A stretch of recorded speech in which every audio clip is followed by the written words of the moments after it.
চোটের কারণে কান্না ভেজা চোখে মাঠ ছাড়ার ছবি নেইমারের জীবনে নতুন নয়, তবে এবার তার চোখে জল এলো ভিন্ন এক কারণে। চোট নয়, ভীষণ এক লজ্জার পরাজয়ের কষ্টে। ব্রাজিলিয়ান সেরিয়া লিগে সান্তোস হেরেছে ৬-০ গোলে ভাস্কো দা গামার কাছে। নেইমারের ৩৩ বছরের ক্যারিয়ারে এটিই সবচেয়ে বড় বাজে হার। প্রথমার্ধ শেষে বোঝা যায়নি সান্তোসের সামনে অপেক্ষা করছে দুঃস্বপ্ন। তখন ভাস্কো এগিয়েছিল কেবল ১ গোলে। দ্বিতীয়ার্ধে এক ঝড়ে সব ওলটপালট হয়ে যায়। মাত্র ১৬ মিনিটে আরও ৫ গোল হজম করে সান্তোস।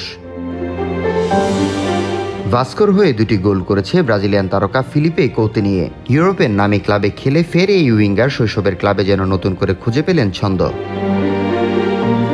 শেষ বাঁশি বাজার পর মাঠ জুড়ে হতাশার ছাপ। গ্যালারি থেকে ভেসে এলো দুয়ো সান্তোস খেলোয়াড়রা নুয়ে পড়লেন ঘাসে। অন্যদিকে ভাস্কো সমর্থকরা আনন্দে গলা মিলালেন গানে। সবচেয়ে বেদনাদায়ক দৃশ্য ছিল নেইমারের কান্না। মাঠেই বসে পড়েন তিনি, হাঁটুতে হাত রেখে চোখ গুজে দেন ঘাসে।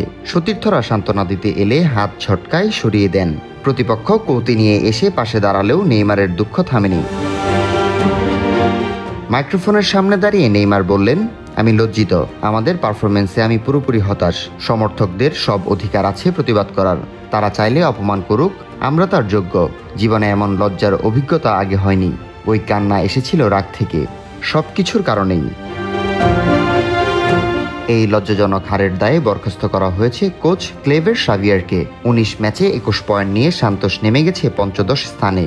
আর এদিকে চোটে নয়, বরং অপমানের ব্যথায় ভেঙে পড়া নেইমারের চোখে জল এবার যেন ব্রাজিলিয়ান ফুটবলের এক গভীর সংকটে প্রতীক হয়ে নতুন করে দেখা দিল।